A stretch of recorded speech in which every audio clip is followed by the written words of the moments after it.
We've decided to restructure the client relations department, Ruth. Today will be your last day. The words hung in the air of the sleek conference room like an unwelcome odor. I stared at Dominic Hayes, the new managing partner who had joined Franklin and Associates just 8 months ago. His expression was practiced, a careful blend of corporate regret and detached professionalism. After 25 years? My voice remained steady despite the earthquake happening inside me.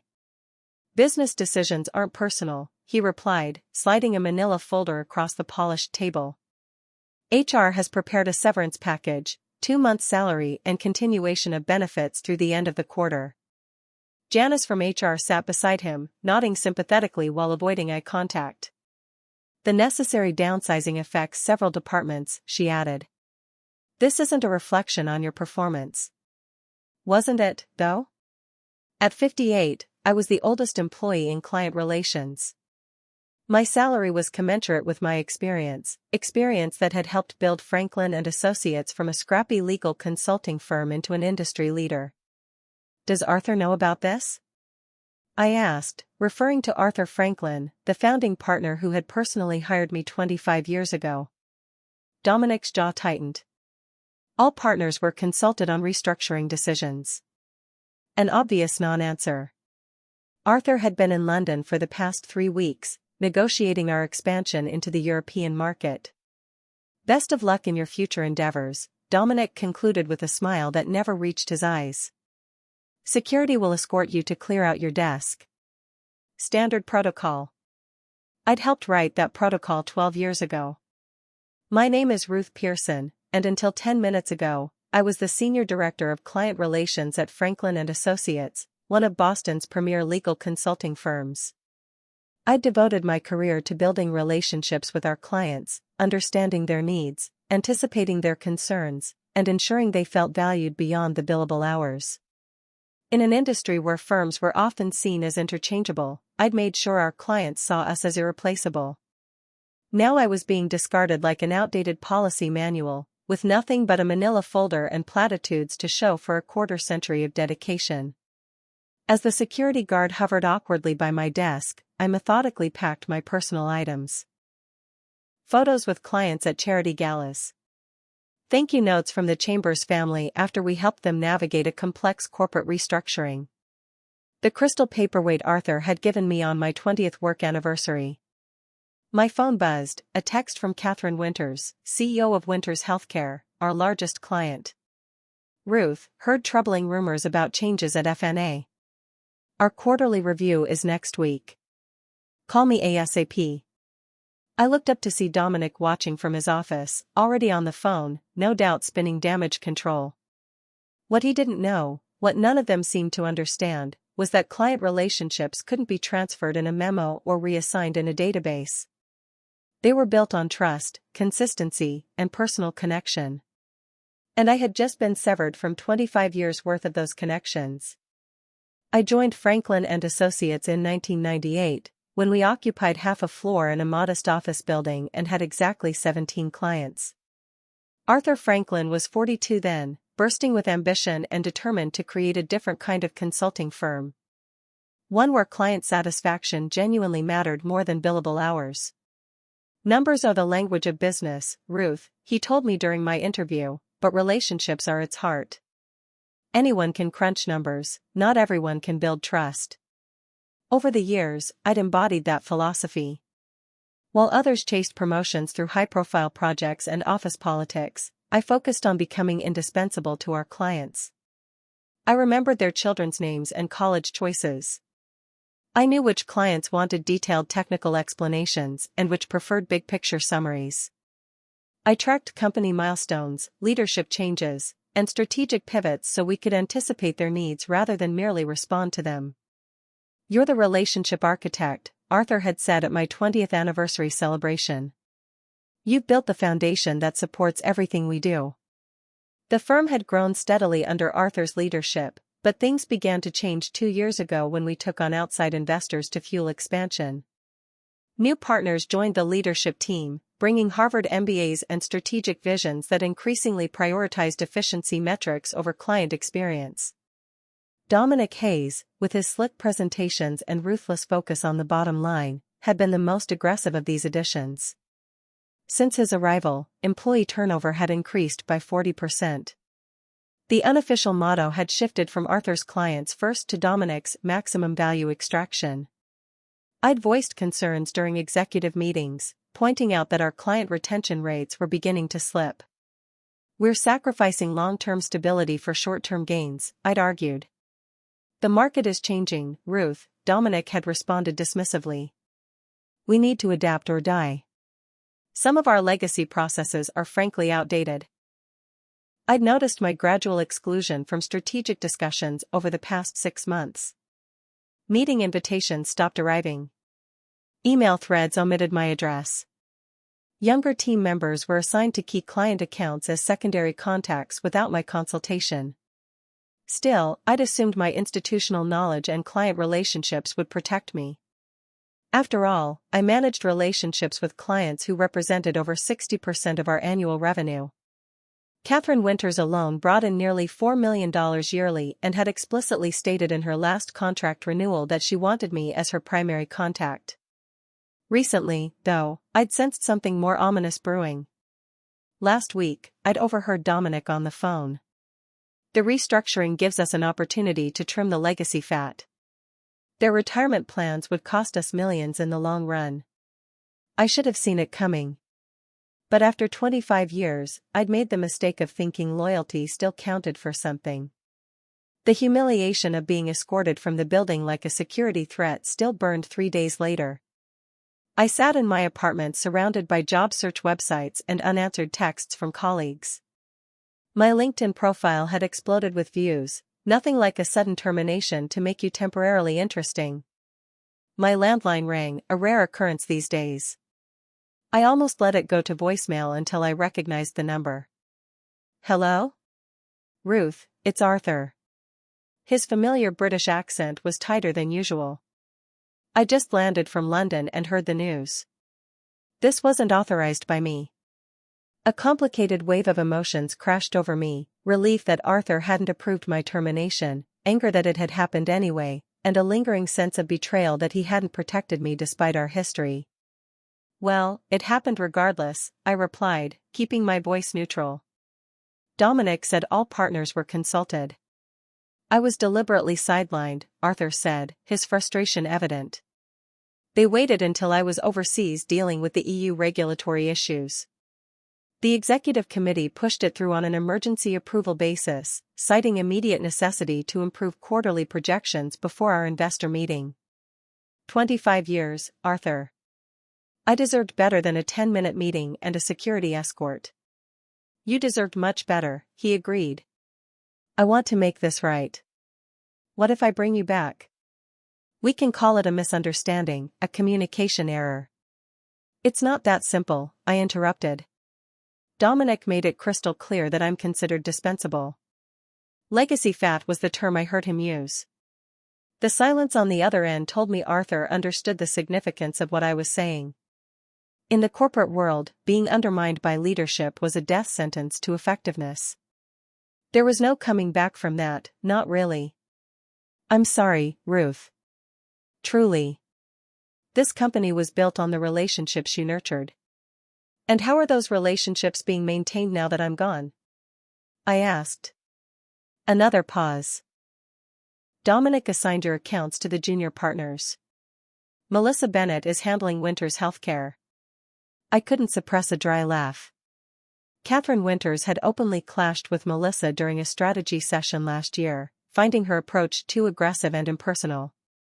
Good luck with that.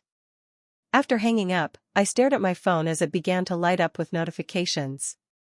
Clients were reaching out, not just Catherine, but Douglas from Archer Pharmaceuticals, Belinda from Summit Financial, the entire executive team at Westridge Manufacturing. Word was spreading about my departure. I hadn't reached out to any of them. I was too professional to badmouth my former employer, regardless of how they'd treated me. But clients talk to each other.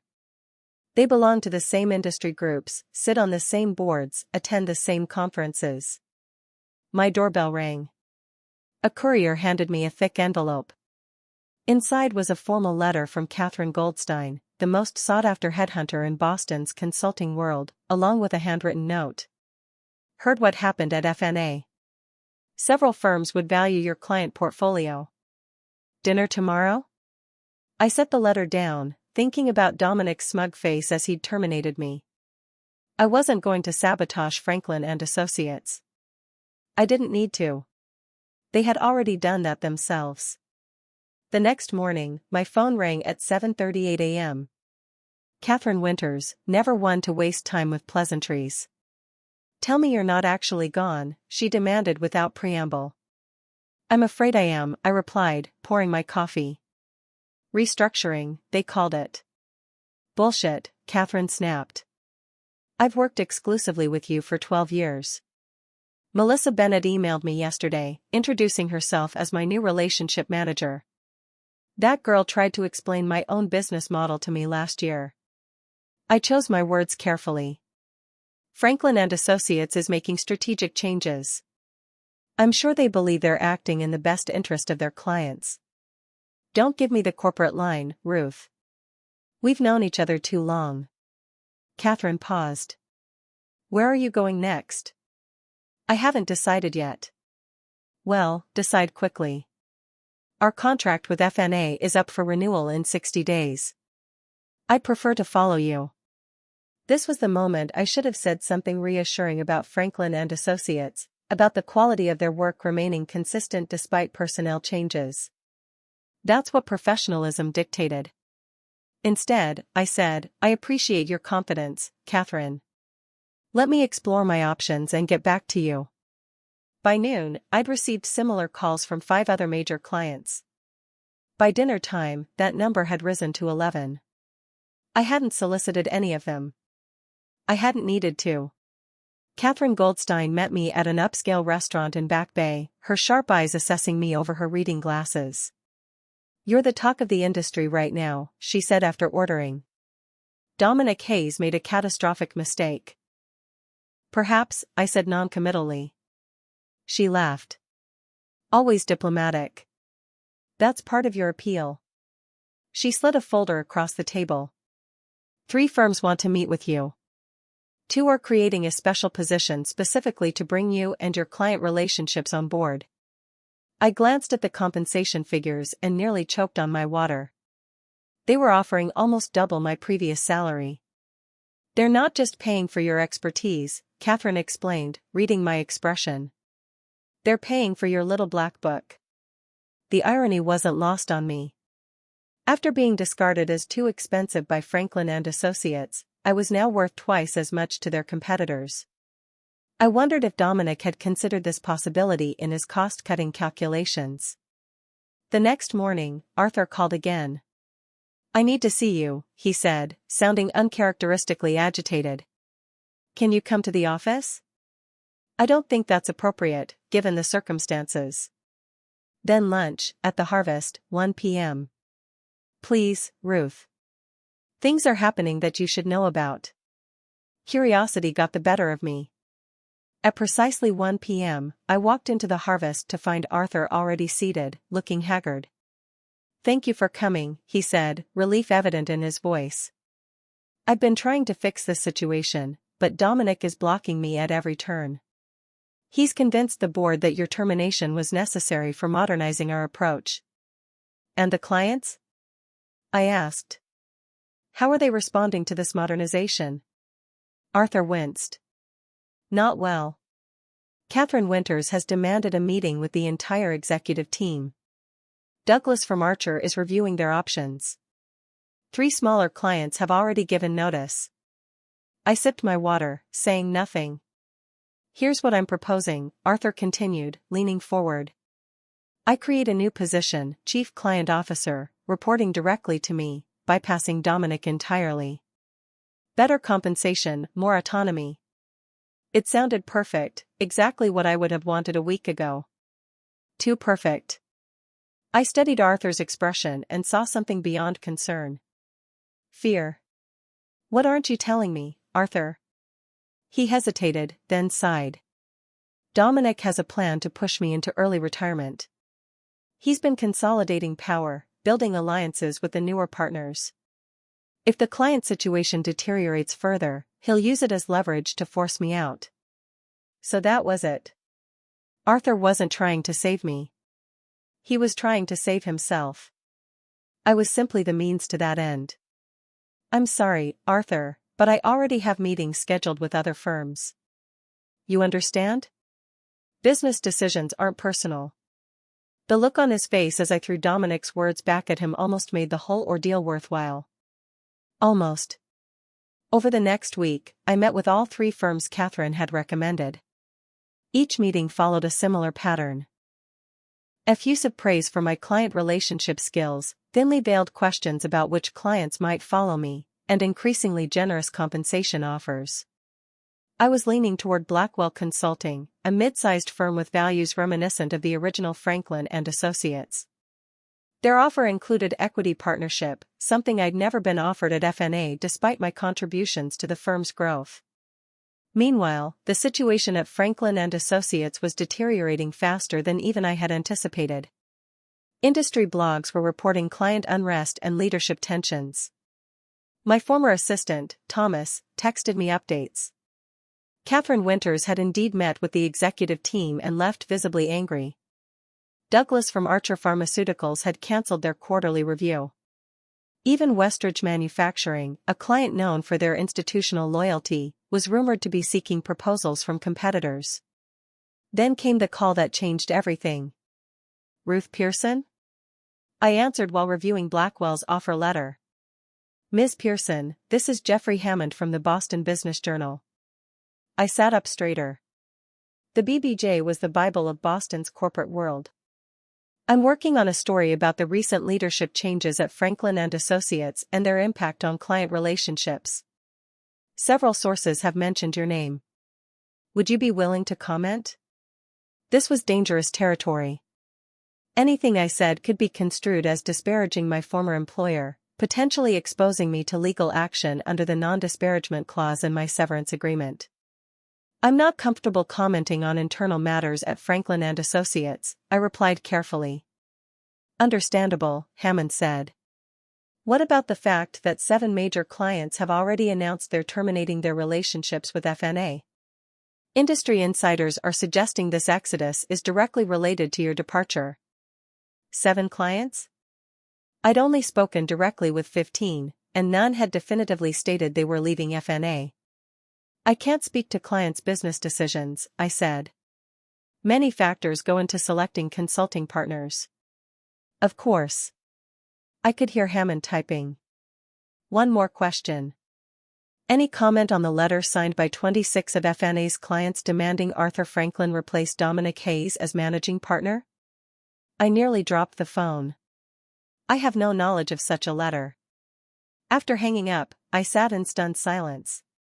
26 clients? An organized demand to replace Dominic? I hadn't orchestrated any of this. My phone buzzed with a text from Thomas. Emergency all-hands meeting called for tomorrow morning. Partners flying in from everywhere. Dominic looks like he's about to have a stroke. An hour later, Arthur called. Did you organize this client revolt? He demanded without preamble. I've done nothing, Arthur. I haven't solicited a single client. Then how do you explain this? He sounded desperate. 70% of our client base is threatening to leave. The board is in panic mode. Investors are demanding answers I don't have. Perhaps they value relationship continuity more than cost-cutting efficiency, I suggested. This isn't a joke, Ruth. 25 years of building this firm, and it could collapse in 25 days. There was a bitter satisfaction in hearing the panic in Arthur's voice. The same Arthur who had failed to protect me after 25 years of loyalty. What do you want from me, Arthur? Come back, he pleaded. Not as chief client officer. As full equity partner. Help me stabilize the situation. Partner. The position I'd deserved for at least a decade but had been repeatedly denied. And Dominic? Arthur's voice hardened. The board is meeting tonight. His future will be decided before tomorrow's all-hands meeting. I thought about the Blackwell offer in front of me. Partnership there would be comfortable, lucrative, and far less complicated than returning to FNA. But I'd built those client relationships over 25 years. They were, in many ways, my life's work. I need to think about it, I said finally. I'll give you my answer in the morning. Sleep eluded me that night. I paced my apartment, weighing my options while the digital clock ticked toward morning. Returning to Franklin and Associates would mean facing the colleagues who had watched my humiliating exit in silence. It would mean navigating the political aftermath of Dominic's apparent downfall. A downfall I hadn't engineered but would certainly be blamed for. The firm's culture had been deteriorating for years. One leadership change wouldn't fix that overnight. On the other hand, Blackwell offered a fresh start. New colleagues, new culture, new opportunities. The compensation and partnership were generous. I could bring willing clients with me and build something vibrant. By 6 a.m., I'd made my decision. I called Catherine Goldstein, knowing she'd be awake. I'm going with Blackwell, I told her. Smart choice, she replied. I'll let them know. They'll be thrilled. There's something else I need from them, I added, explaining my condition. Catherine listened, then laughed. Ruthless Ruth, I love it. I'll present it to them this morning. At 8:45 a.m., I walked into Franklin and Associates for the first time since my termination. The receptionist's eyes widened. Ms. Pearson, are you here for the all-hands meeting? I am. Arthur is expecting me. The conference room was packed when I arrived. Partners who normally attended virtually had flown in from across the country. Junior staff crowded along the walls. Arthur stood at the front, flanked by board members. Dominic was conspicuously absent. A hush fell over the room as I entered. Arthur's relief was visible from across the room. Thank you all for coming, he began. As you know, we're facing unprecedented client concerns following recent staffing decisions. His eyes flickered to me. I'm pleased to announce that Ruth Pearson has agreed to return to Franklin and Associates as a full equity partner, leading our newly formed client relations division. Murmurs spread through the crowd. Arthur raised his hand for silence. Additionally, the board has unanimously voted to remove Dominic Hayes as managing partner, effective immediately. His approach was ultimately deemed inconsistent with our firm's values and client commitment. The atmosphere in the room was electric. Shock, relief, and uncertainty mingled almost visibly in the air. Ruth, would you like to say a few words? Arthur gestured me forward. As I took my place at the front of the room, I saw Thomas give me a subtle thumbs up from the back wall.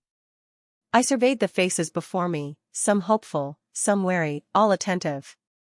Thank you, Arthur. I appreciate the offer to return as partner, I began. However, I must clarify something important. I'm not coming back to Franklin and Associates. Arthur's face froze in confusion. Several board members exchanged alarmed glances. Instead, I continued calmly, I'm pleased to announce that I've accepted a partnership position at Blackwell Consulting, which has just completed acquisition negotiations with Horizon Capital to purchase a controlling interest in Franklin and Associates. The room erupted in shocked exclamations. Arthur looked as though he'd been struck. The transition will begin next week, I continued once the noise subsided. Blackwell has assured me they value the institutional knowledge and client relationships built here. There are no plans for mass layoffs or restructuring unless, of course, they're deemed necessary for efficiency. Arthur stepped forward. Ruth, what have you done? I haven't done anything, Arthur. Blackwell has been seeking to expand their Boston presence for years. Horizon Capital, as majority shareholder in FNA, was happy to consider their offer, especially given recent client instability. It's just business, after all, nothing personal. As the implications sank in, I saw the dawning realization in Arthur's eyes. He had failed to protect me when it mattered. He had allowed loyalty to be sacrificed for short-term gains. Now, facing his own obsolescence, he understood the true cost of those decisions. The meeting dissolved into chaos as I walked out, head high. My phone buzzed with a text from Catherine Winters. Just heard the news. Dinner tonight to discuss Winters Healthcare's future with Blackwell Franklin? I smiled as I stepped into the elevator. I hadn't sought revenge. But justice had found its way to me nonetheless. The Boston Business Journal broke the story the next morning. Consulting shakeup, Blackwell acquires Franklin and Associates after client exodus. The article detailed how the departure of a key senior executive had triggered an unprecedented client revolt, destabilizing the firm enough to make the acquisition possible. My name appeared only once, buried in the 15th paragraph. Ruth Pearson, former Senior Director of Client Relations, has accepted a partnership at Blackwell and will oversee the integration of Franklin and Associates client portfolios. It was a clinical description of what was, in reality, a seismic power shift. Within 3 weeks, I had gone from terminated employee to the person controlling the fate of the very firm that had discarded me. The integration planning began immediately. I worked from Blackwell's offices, reviewing organizational charts and client portfolios from both firms. Each day brought a parade of former Franklin colleagues to my door, some seeking reassurance about their positions, others suddenly remembering how they'd always respected my work or disagreed with Dominic's decision. Arthur requested a meeting 1 week after the acquisition announcement. He'd aged a decade in 20 days. "You orchestrated this," he said as he sat across from me, not a question but an accusation. "No, Arthur, I simply recognized my own value even when you didn't." "Dominic was a symptom, not the cause," I interrupted. "You allowed the firm's culture to change. You prioritized growth over relationships. You forgot the principles you founded the company on. And now you control it all," he said bitterly. "Not control, Arthur, influence. There's a difference, one you used to understand." I slid a document across the desk. "Blackwell is offering you a 3-year consulting position, advisory only, no management responsibilities. It's generous, considering the circumstances." He stared at the paper, then at me. "And if I refuse, then you walk away with nothing but your ownership payout. Your choice."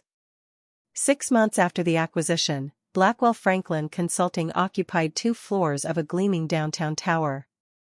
The integration had been smoother than anyone anticipated, partly because I'd insisted on retaining most of Franklin's staff, knowing their value even when others hadn't. Dominic had landed at a smaller firm, his reputation tarnished by the spectacular collapse he'd triggered. Arthur had accepted the consulting role, though our interactions remained strictly professional. The wound of betrayal, his failure to protect me after 25 years, would never fully heal.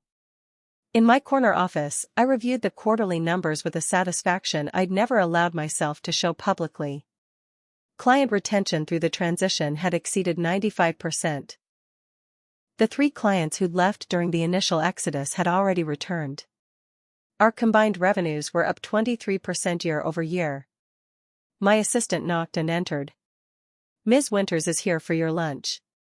Catherine strode in, elegant as always, in a tailored suit. "Congratulations on the quarterly results. The industry is still talking about the most elegant corporate takeover they've seen in decades." I smiled. "It wasn't a takeover. It was a market correction." "Call it what you want," Catherine laughed. "You proved what I've always known. In professional services, relationships are the real asset. Everything else is just infrastructure." As we headed to lunch, I reflected on the journey of the past 6 months. I hadn't sought revenge when Franklin and Associates terminated me. I hadn't needed to. The firm had failed to recognize that their true value wasn't in their systems, strategies, or even their brand. It was in the human connections that made clients feel understood, valued, and prioritized. By severing me without understanding what I represented, they had orchestrated their own downfall. And in doing so, they had inadvertently launched me into a position I'd earned through 25 years of dedication. Sometimes justice doesn't require action. Sometimes it simply requires patience and the quiet confidence of knowing your own worth.